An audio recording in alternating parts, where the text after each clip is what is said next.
Yo les amis, j'espère que vous allez tous très bien et je suis super content de vous retrouver pour une nouvelle analyse. Aujourd'hui et à la veille de l'ultime journée des phases de groupe de la Ligue des Champions, on fait le point sur les chances de qualification de chacun. Et qui va passer, pourquoi, qui seront les déçus et comment.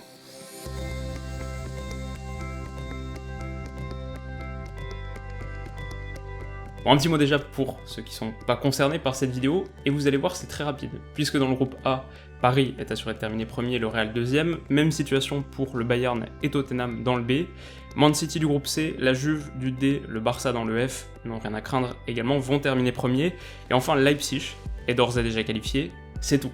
8 des 16 places donc sont encore à prendre, et avec dans certains cas même des batailles à 3 qui vont, quoi qu'il arrive, nous offrir une 6ème journée épique. On commence donc par le groupe C, qui n'est pas celui qui a le plus fait parler chez nous, ça se comprend. C'est aussi dommage, parce qu'au-delà d'être une poule dans laquelle tout peut encore se passer, même l'Atalanta dernière peut encore accéder au 8ème si elle bat le Shakhtar, et que dans le même temps Zagreb ne bat pas City.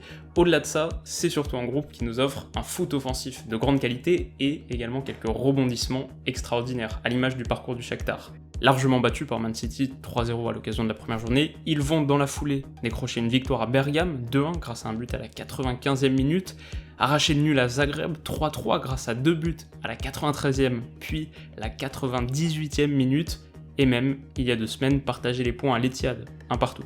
Du coup, et après avoir déjà été sortis lors de l'ultime journée contre Lyon l'année dernière, ils joueront leur qualif pour les 8ème mercredi soir, à nouveau contre leur adversaire direct dans ce groupe, l'Atalanta. Alors, une victoire les qualifie bien sûr, un nul aussi si dans le même temps le Dynamo Zagreb ne bat pas Man City. Quoi qu'il en soit, ça risque d'être un affrontement assez extraordinaire. Alors, je sais que beaucoup les voient in fine plier contre cet Atalanta de Gasperini qui était un peu l'équipe tendance de l'année dernière, qui a des arguments, qui vaut le coup d'œil, mais le Shakhtar aussi s'est joué. Alors certes, le championnat ukrainien est pas une référence absolue, il n'y montre tout de même aucun signe de faiblesse, sont invaincus avec 15 victoires et 2 nuls en 17 journées, 48 buts pour, 8 contre. En Ligue des Champions aussi, t'as une seule défaite face à City début septembre. C'est une équipe qui a conservé son âme lusophone, mais qui a quand même opéré quelques transformations significatives aussi. Paolo Fonseca est parti à la Roma et il a été remplacé par Luis Castro, et puis les Ismaili, Tyson, Junior Moraes sont toujours là, comme Marlos, même si blessé en ce moment et a priori forfait pour mercredi. Mais il y a également de nouvelles têtes et un certain renouvellement générationnel qui prend forme. À 19 ans, l'ailier droit, Tété, est une petite sensation, comme de l'autre côté l'Israélien Manor Solomon, 20 ans. Viktor Kovalenko, présent l'année dernière, mais plutôt une doublure, est devenu un homme fort du secteur offensif. Ok, l'Atalanta va jouer son va-tout, et dans un bon jour, c'est une équipe dangereuse, mais sans Duvan Zapata qui est blessé depuis mi-octobre, et face à une formation qui a montré tant de hargne, tant de combativité, qui a marqué quand même 3 fois dans le temps additionnel sur cette phase de groupe, je les vois plus difficilement faire l'exploit. Alors après, attention, un nul pourrait ne pas suffire pour le Shakhtar si dans le même temps, Zagreb bat City, et ce Dynamo a montré des choses intéressantes, alors que City, déjà qualifié, déjà assuré de la première place, et montrant des difficultés en championnat, n'est pas une forteresse imprenable, surtout à l'extérieur. Mais si je devais me prononcer, je dirais quand même que je vois un statu quo dans ce groupe, je vois effectivement le Shakhtar se qualifier. Après, quoi qu'il arrive, ce sera un sacré moment de foot, et le truc cool c'est que les 2 matchs sont mercredi à 19h, c'est les 2 seuls matchs sur ce créneau, franchement, je pense que ça vaudra le détour. On enchaîne avec le groupe D, où seules 2 équipes là sont désormais concernées, l'Atlético et Leverkusen, qui vont se livrer un duel à distance, puisque mercredi 21h, les Madrilènes reçoivent le Lokomotiv, et dans le même temps le Bayern accueille la Juve. Bon, ici le calcul est très simple, pour passer Leverkusen doit s'imposer, et espérer dans le même temps que l'Atlético fasse nul ou perde.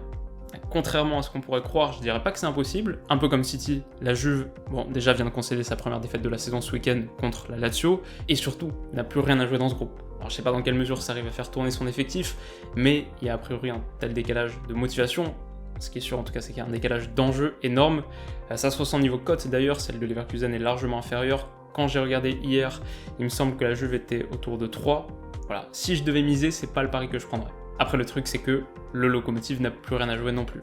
Alors, je dirais que je vois l'improbable pas loin de se réaliser, j'imagine que Leverkusen peut aller battre une Juve démobilisée, surtout à domicile, donc pourquoi pas, et je vois l'Atlético trembler, mais sans tomber in fine, donc statu quo à nouveau dans ce groupe. Footballistiquement par contre, je pense que le Leverkusen Juve peut vraiment valoir le coup d'œil, et à nouveau il est sur une plage où il n'y a pas vraiment d'autres matchs en jeu, c'est mercredi à 21h. Donc peut-être pas de retournement de situation dans le D, ok, mais attention au E qui pourrait être le théâtre de quelque chose d'absolument extraordinaire. Si le Salzbourg d'Erling Haaland, qui joue à domicile, bat Liverpool demain à 19h et que Naples ne perd pas à Genk, les Reds tenants du titre seront éliminés et reversés en Europa League. Alors bien sûr, il faudrait un certain concours de circonstances et c'est pas le plus probable, mais on se souvient qu'à l'aller, Salzbourg avait livré une partie phénoménale à Anfield, mené 3-0, revenu à 3-3 à 25 minutes finalement, 4-3. On a une équipe insouciante qui manque pas d'allant offensif, 16 buts en 5 matchs, c'est à la fois la meilleure attaque de ce groupe et aussi la troisième meilleure attaque des phases de groupe de la C1. Ça se jouera en Autriche, donc voilà, quitte à parier, bien sûr je dirais que les choses vont rester telles qu'elles sont, je dirais que Naples et Liverpool passeront, mais c'est le match de demain 19h, si j'étais vous et si j'avais un petit peu de temps, j'y jetterais également un coup d'œil, peut-être avec en apéritif mon analyse du début de saison d'Erling Haaland. Le groupe F ensuite est encore en duel à distance cette fois entre l'Inter et Dortmund.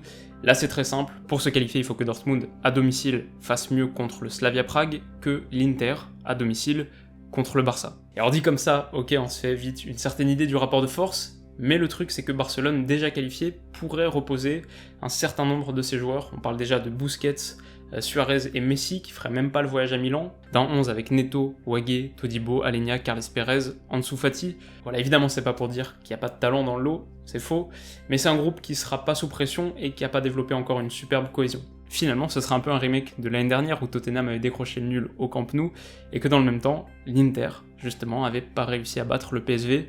Là, je pense que je les vois profiter de ce turnover et s'imposer. C'est une issue que les bookmakers envisagent également quand tu vois la cote du Barça qui est à 4,50 sur cette rencontre. C'est une issue qui signifierait également la fin de l'aventure pour Dortmund. On passe au groupe H maintenant, un groupe où il faut également sortir les calculettes puisque tout le monde peut terminer premier ou presque. L'Ajax avec une victoire contre Valence, Valence avec une victoire contre l'Ajax, Chelsea en battant Lille et en cas de nul dans l'autre rencontre. Bon, après le tirage au sort de ce groupe, j'avais pronostiqué un classement Ajax, Chelsea, Valence, Lille. Je dois dire que c'est exactement ce que je dois se produire demain soir. Je pense pas qu'un LOSC déjà éliminé fera beaucoup de résistance à Stamford Bridge, et même si l'Ajax a subi sa première défaite de la saison en championnat, c'était vendredi contre Willem II 2-0, bah je pense aussi qu'à Amsterdam, ils battront Valence. David Neres est blessé, toujours forfait jusqu'en 2020, mais Ziyech, qui a déjà 20 passes décisives en 25 matchs, toutes compétitions confondues cette saison, est en feu. Quel joueur extraordinaire. Je le vois poursuivre sur sa lancée et offrir donc un 8ème de plus à l'Ajax. Et donc enfin, alors que Paris est assuré de terminer premier et que Lille est sûr de finir dernier, Lyon peut encore imiter le destin de ses deux compatriotes et jouera très très gros demain soir. Avec une victoire contre Leipzig, l'OL se qualifiera pour les 8ème et passera même devant son adversaire du soir pour décrocher une première place de groupe, ce qui lui est pas arrivé depuis 2007. Avec une défaite, Lyon sera au mieux 3ème et peut-être même dernier, si dans le même temps Benfica s'impose à domicile contre le Zénith. D'ailleurs, si les Portugais font le boulot, un nul même serait suffisant pour l'OL, qui arracherait ainsi la 2ème place du groupe. Toutes les options sont envisageables. Alors maintenant qu'on sait ce qui peut se passer, qu'est-ce qui va se passer ? Bah, ce qui est certain, c'est que ce sera compliqué. Leipzig, depuis le match aller, a perdu qu'une fois en 10 rencontres et a pas toujours montré beaucoup de contrôle, mais a une force de frappe époustouflante. C'est de très loin la meilleure attaque d'Allemagne, presque 3 buts par match en moyenne. Werner a déjà marqué 19 fois en 21 rencontres, toutes compétitions confondues, 9 passes décisives aussi. Julian Nagelsmann est un vrai tacticien, il aura tiré des leçons de l'aller. D'ailleurs, on se rappelle que cette victoire était un peu miraculeuse et tenait en bonne partie à l'inefficacité quasi inexplicable de Werner ce soir-là. Donc est-ce que l'OL va le faire ? Bah, bien sûr, j'ai envie de dire oui. Les dernières semaines ont été dures, mais on voit que ça peut aller bien mieux quand Aouar, Memphis sont de retour. Lyon est à domicile, et même si on a affaire à un public qui est depuis quelques temps assez contestataire, il sait aussi se montrer présent quand ça compte. Je pense vraiment qu'on aura une très très grosse ambiance demain soir. En même temps, on peut dire que t'as perdu contre Paris, Marseille et Saint-Etienne sur ce début de saison, donc à l'inverse de l'année dernière, t'es pas particulièrement clutch dans les gros matchs. J'imagine qu'au niveau tactique, une des clés sera de réussir à mettre une certaine pression sur les premiers relanceurs de Leipzig. On avait vu au match aller qu'ils étaient assez fébriles dans ce secteur-là, mais en faisant attention à pas concéder trop d'espace dans le dos de ta propre défense, en sachant que si ton bloc est trop étiré, ton entrejeu va se retrouver noyé. Parce que bien sûr, Leipzig, c'est la vitesse électrique de Timo Werner, mais c'est aussi, avec Forsberg, peut-être surtout cette saison Sabitzer, des vrais manieurs de ballon qui peuvent te faire mal ailleurs qu'en transition. Donc, pour mon prono, je pense d'abord que Benfica va l'emporter contre le Zénith à Lisbonne et contre un Zénith qui m'a pas particulièrement impressionné sur cette phase de groupe. C'est un résultat dangereux, résultat à double tranchant qui pourrait être absolument catastrophique pour l'OL en cas de défaite, plus de compétition européenne. mais je pense que Lyon va réussir à décrocher le nul, d'abord parce que c'est un résultat qui conviendrait absolument à Leipzig, qui serait ainsi assuré de terminer premier du groupe, et aussi tout simplement parce que dos au mur, à domicile, l'OL a plutôt un historique favorable dans ce genre de confrontation.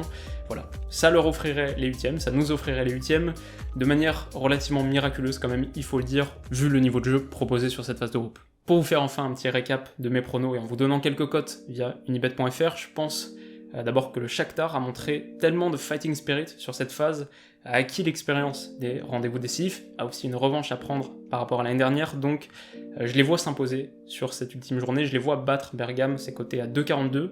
Face à un Barça B ou C, si ça se confirme, je pense aussi que l'Inter à domicile vaincra, leur victoire est cotée en gros à 1,60, donc ça se tente.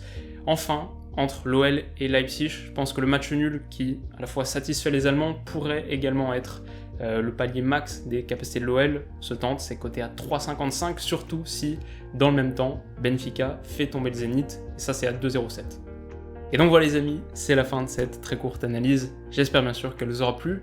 De notre côté on se retrouve dès mercredi matin pour le débrief de Leipzig, peut-être avec le sourire, qui sait, j'espère.